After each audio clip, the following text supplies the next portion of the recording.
In Patchwork, two players compete to become the best quilt maker by trying to score the most points and earn the most buttons.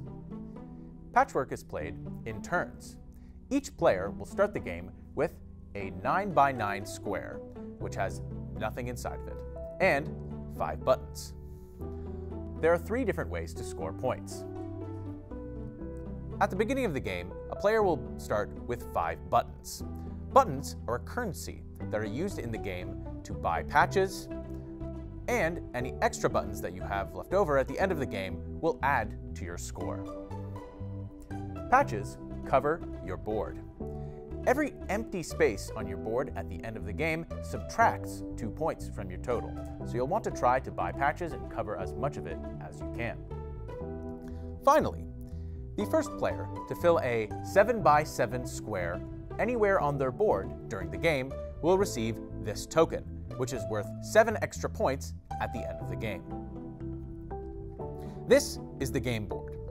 As the game is played, players will progress their tokens along their board, moving along the track and spiraling inward towards the center. Once both players have reached the center, that's the end of the game, and you'll total your points, highest score being the winner. Players will take turns. On a player's turn, they have 2 options. Their first option is to leapfrog the other player, moving their player token into the space directly in front of their opponents. When they do this, that player will collect buttons from the supply, 1 button for each space they moved. For example, on Green's turn, if they chose to leapfrog, they would move 1 space to the space immediately in front of Yellow and receive 1 button from the supply. On Yellow's turn, if they chose to do the same thing, they would move to the space immediately in front of Green, but receive 2 buttons for moving 2 spaces. Alternatively, on a player's turn, they may choose to buy a patch to add to their quilt on their board. The patches that are available for a player to buy on their turn are the 3 patches that are clockwise of the shopkeeper pawn. This pawn always starts in this ring of pieces, clockwise of this small piece right here. When a player buys a piece, they select the piece that they want, remove it from the ring, and move the shopkeeper to the space where that piece used to be. Then, they'll take that piece and place it onto their board. That piece must fit within the grid lines on that player's board, must not overlap with other pieces, or hang off of the board.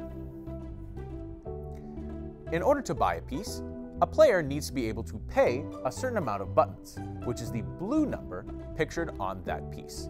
Take that many buttons and place them back into the supply. In addition, that player must also move their piece forward a number of spaces equal to the brown number printed on that piece. Whenever a player passes one of these button icons on the track, then they will receive buttons from the bank equal to the number of matching icons on pieces on their board. For example, Green just passed this icon. They count the number of icons on their board, which is 2, so they will receive 2 buttons from the supply.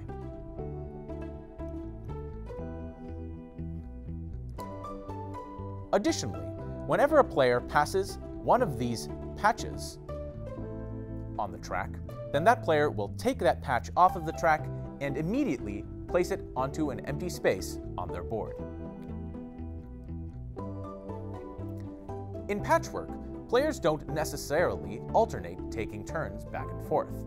In this game, it will always be the turn of the player who is further behind or who has moved on top of the other player's pawn.